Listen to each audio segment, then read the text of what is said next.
The Warrior Prince, a tale of revenge, redemption, and restoration. In the dead of night, under a blood-red moon, screams tore through the air as the royal palace of Moroni burned. The eldest prince, Mosi, stood over the lifeless body of his younger brother, the king of Moroni Kingdom, sword in hand, as his loyal warriors painted the palace walls with blood. A lone warrior fled into the shadows, carrying with him the future of the kingdom, a baby prince wrapped in royal silk. This child, whose birth was heralded by the first rain in years, was destined to break the curse. But could he survive the betrayal of his blood and the trials awaiting him? Please watch the full story to find out, and while at it, kindly subscribe, like, and comment. Thank you. Moroni Kingdom had once been a land of abundance, its fertile fields yielding yams, millet, and maize that fed thousands. But the kingdom's glory turned to ruin after a sacrilegious act by King Azebo ancestor, who, it was whispered, desecrated the sacred grove of Udom, cutting down its oldest Iroko tree to forge weapons for war. Enraged, the gods cursed the land. No rain, no harvest, only famine and disease. For centuries, the people turned to the gods in vain. They brought offerings to the shrines, lean yams, withered corn, even the last of their livestock. But the gods remained silent in the midst of their suffering. A prophecy was spoken by Amoma, the blind seer of the kingdom. Gathered before the royal court, the elders and villagers listened as she proclaimed in a voice that seemed to carry the weight of the gods themselves. From the ashes of pain and travail, a prince will rise, forged by suffering. He will usher in the rains, heal the land, and restore peace to Adenma. The child is marked by the storm, his arrival heralded by the heaven. The people were left in wonder and confusion. Who was this prince? Could he truly break the curse? The kingdom waited, hopeful yet uncertain, as the curse deepened its hold. Years later, as King Azebo lay on his deathbed, the palace became a battlefield of ambition. The elders of the council were summoned to witness the king's final decree. Against tradition, he bypassed his eldest son, Prince Mosi, and named his younger son, Prince Davu, as his successor. The king's voice was weak but firm. Davu will succeed me. His heart is just, and his wisdom will guide this kingdom to peace. Mosi seethed with rage. This is treachery. I am your firstborn, the rightful heir. Azebo fixed his son with a weary gaze. Your heart is filled with anger, Mosi. The throne will not thrive under your hand. It is not your destiny. Mosai stormed out in rage as his father gave up the ghost. King Davu ruled from the central hall, a place of justice where disputes were settled and alliances forged. His fairness and wisdom earned him the love of his people, but his closest kin were not so enamored. Prince Mosi, though outwardly loyal, was a man consumed by envy and hatred toward his half-brother the king. He had always felt like an outsider, undeserving of the reverence his brother commanded. His resentment grew as he watched King Davu receive the adoration of the people while he was relegated to the shadows of courtly life. King Davu's first wife, Queen Malika, was the love of his life. She was graceful and kind, loved by the people. But as the years passed without a child, the king faced pressure from the elders to take a second wife. Queen Asha, his second wife, was as cunning as she was beautiful. She gave the king 2 daughters but remained jealous of Malika, mocking her for her inability to bear children. Mosi's bitterness found an ally in Queen Asha. Beautiful and cunning, she had long since abandoned any pretense of gaining King Davu's love. While Asha had given the king 2 daughters, she yearned for a son, a direct heir who could strengthen her position. The rivalry between the 2 queens spilled into the palace's daily life. Their servants refused to speak to one another. Their allies in court vied for the king's favor, creating factions that divided the kingdom's administration. Even the palace guards whispered of the tension, their loyalty split between the 2 women. Years passed, and against all odds, Malika gave birth to a son, Salim. The day of his birth was marked by a fierce storm. Thunder rolled across the skies, and rain drenched the land as though the heavens themselves wept in joy. On his tiny chest was a birthmark shaped like the sun, a sign the seer had described. The kingdom celebrated the birth of the prince. His birth marked a tipping point. The prophecy of a prince destined to heal the land should have united the court, but instead, it deepened the divides. Asha saw the child as a threat, while Prince Mosi viewed him as a rival who could solidify Davu's legacy and leave him with nothing. The palace, once a beacon of harmony, became a battlefield of whispers, plots, and schemes. Prince Salim's second birthday was marked by tragedy. Under the cover of darkness, Prince Mosi and his loyalists stormed the palace. The night was a blur of chaos, clashing swords, cries of terror, and the acrid smell of smoke as the palace was set ablaze. King Davu fought valiantly, but fell beneath Mosi's blade, fell in his chambers, betrayed by those he thought loyal. Queen Malika, driven by maternal instinct, hid Salim in a cupboard moments before she was struck by falling debris. As flames engulfed the palace, a loyal warrior named Durojaya discovered the boy. Knowing Prince Mosi would stop at nothing to kill the child, Durojaya made a heart-wrenching decision.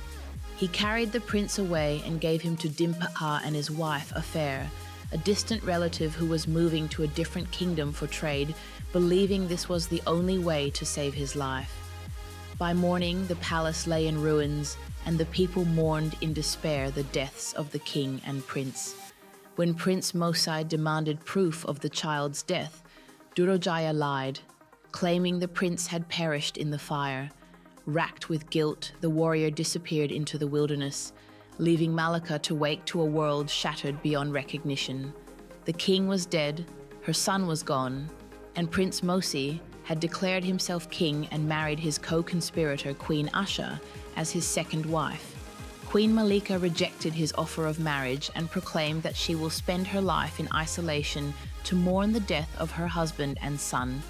She believes that her son Prince Salim is still alive and she intends to search for him.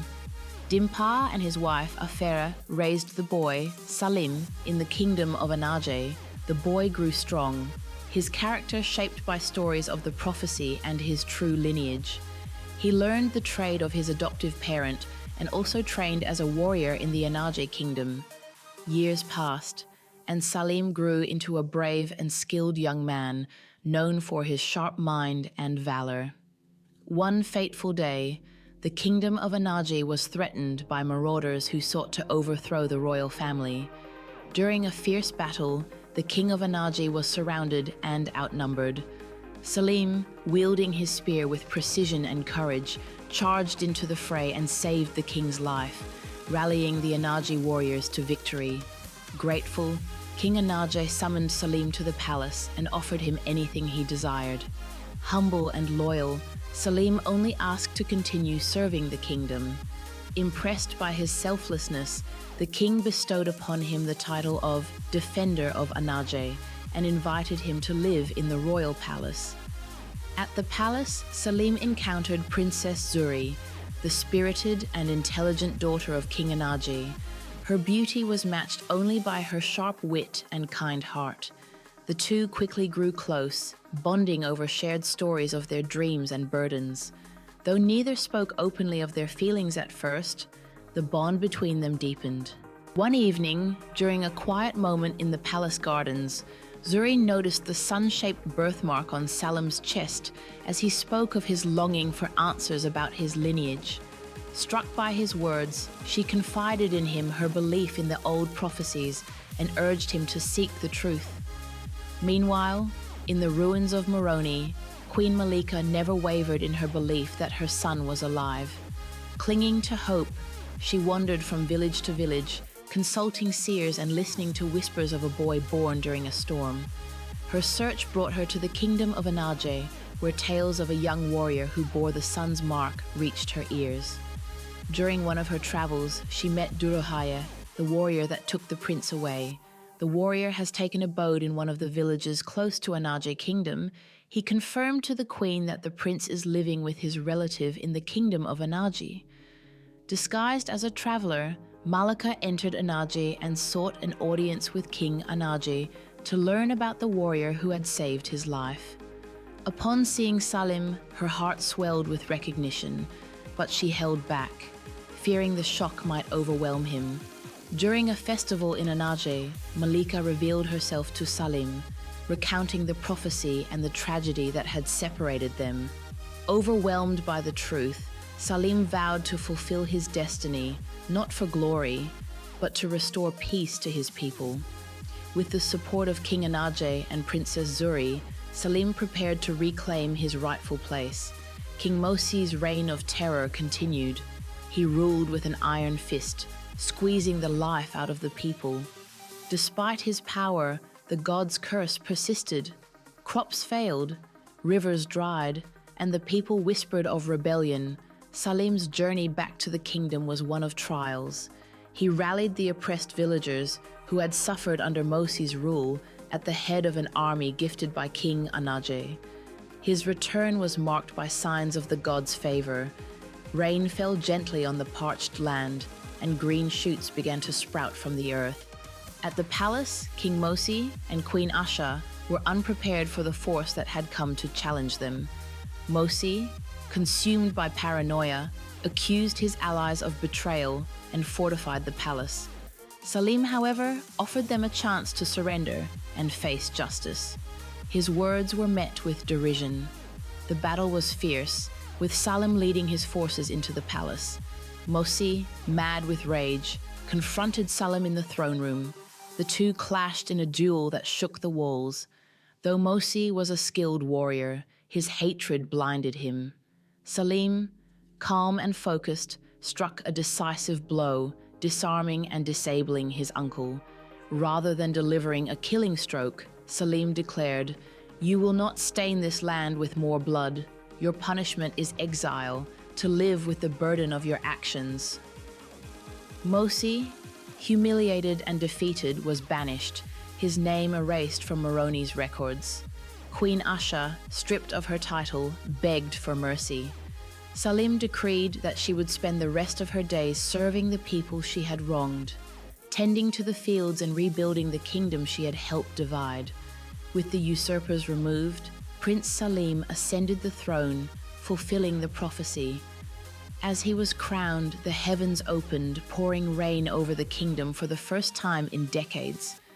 Crops began to grow, rivers flowed again, and the people rejoiced.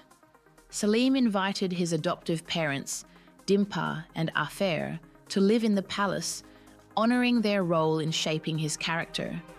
He married Princess Zuri, uniting Moroni and Anaje in a bond of peace and prosperity. Queen Malika, her heart finally at peace, became an advisor to her son, guiding him with wisdom and compassion. The sacred grove of Udom was replanted, and the god's blessings returned to the land. The story of the young prince became a legend in the land of Moroni and the surrounding kingdom, a testament to the power of love, resilience, and destiny. The end. Please subscribe, like, and comment.